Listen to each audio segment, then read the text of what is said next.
10वां अध्याय श्री कृष्ण का द्वारका गमन।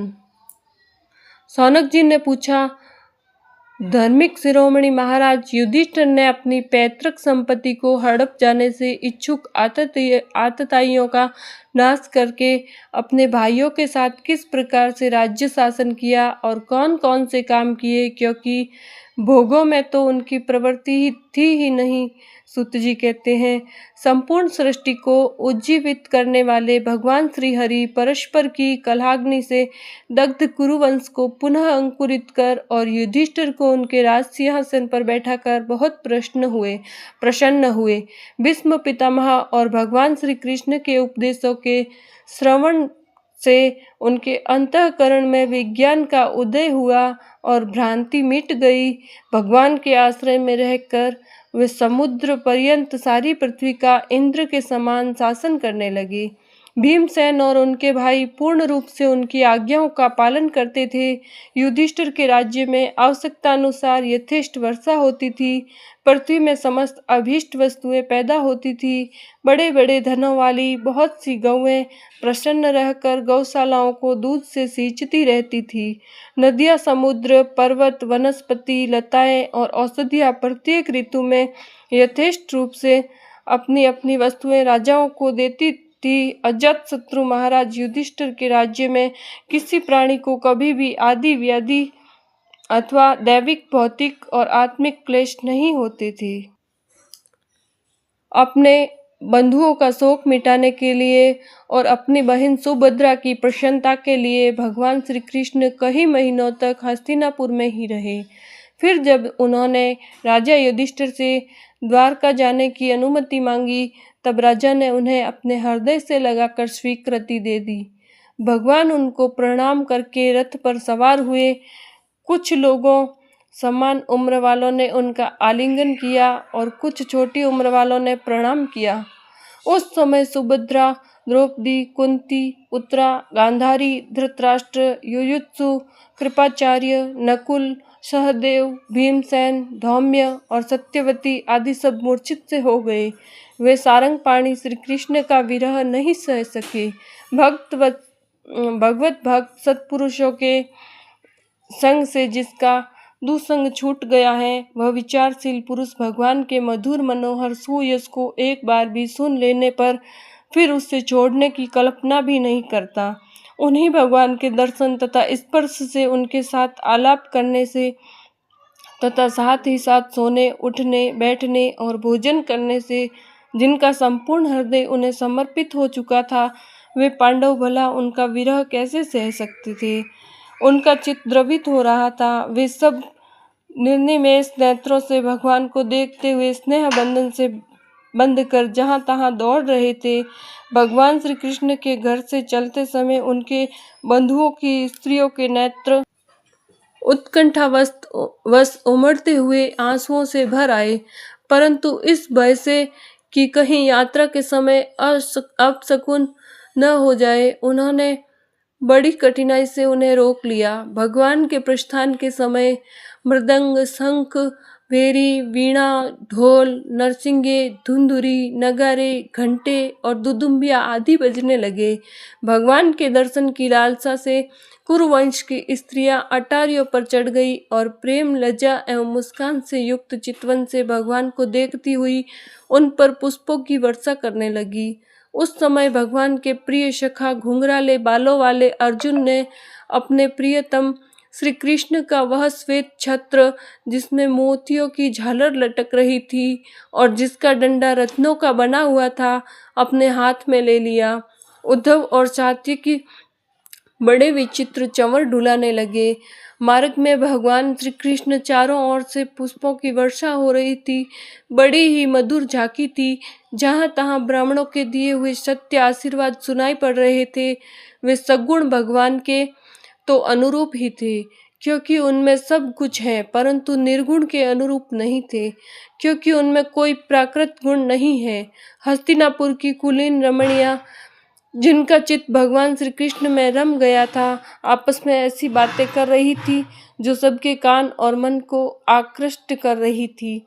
वे आपस में कह रही थी, सखियों, ये वे ही सनातन परम पुरुष है जो प्रलय के समय भी अपने अद्वितीय निर्विशेष स्वरूप में स्थित रहते हैं।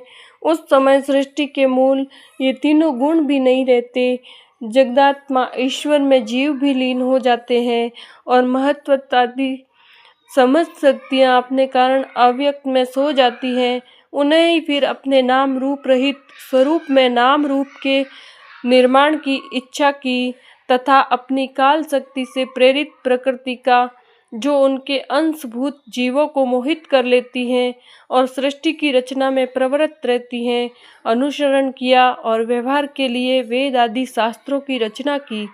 इस जगत में जिसके स्वरूप का साक्षात्कार जितेंद्रिय योगी अपने प्राणों को वश में करके भक्ति से प्रफुल्लित निर्मल हृदय में किया करते हैं, वे श्री कृष्ण वही साक्षात परब्रह्म है।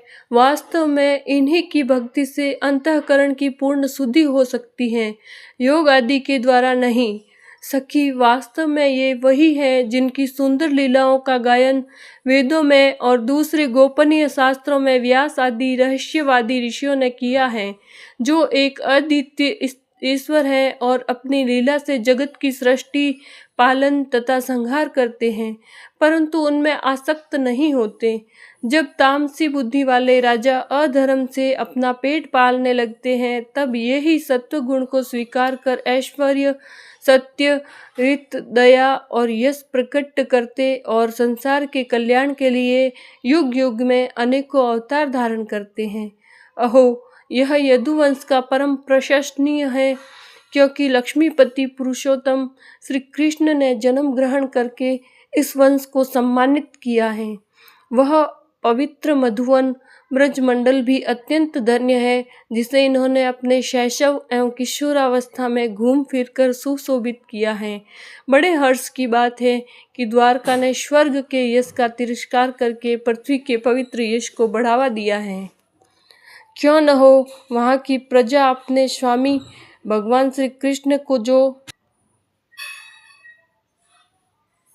बड़े प्रेम से मंद मंद मुस्कुराते हुए उन्हें कृपा दृष्टि से देखते हैं, निरंतर निहारती रहती हैं। सखी, जिसका उन्होंने पाणी ग्रहण किया है, उन स्त्रियों ने अवश्य ही व्रत, स्नान, हवन आदि के द्वारा इन परमात्मा की आराधना की होगी, क्योंकि वे बार बार इनकी उस अधर सुधार का पान करती हैं, जिसके स्मरण मात्र से ही ब्रज बालाएं आनंद से मूर्छित हो जाया करती थी।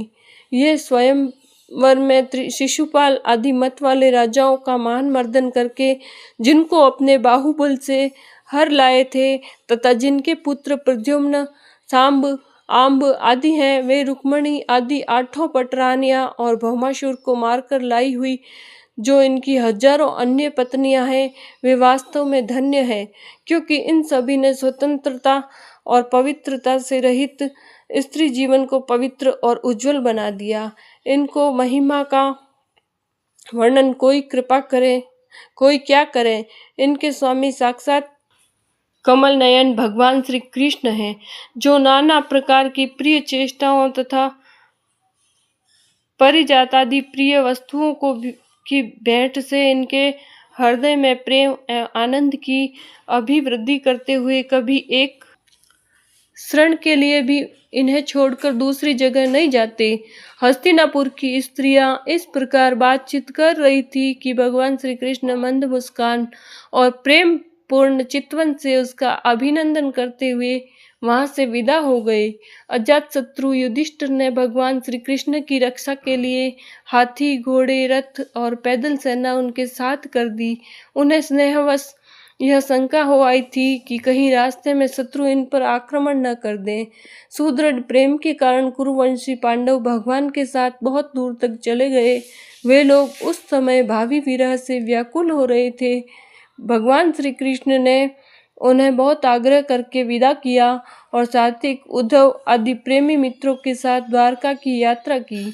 सौनक जी, वे कुरुंजागल, पांचाल, सूरसेन, यमुना के तटवर्ती प्रदेश, ब्रह्माव्रत, कुरुक्षेत्र, मत्स्य, सारस्वत और मरुधन्व देश को पार करके शौवीर और आभीर देश के पश्चिम अनर्त देश में आए उस समय अधिक चलने के कारण भगवान के रथ के घोड़े कुछ थक से गए थे।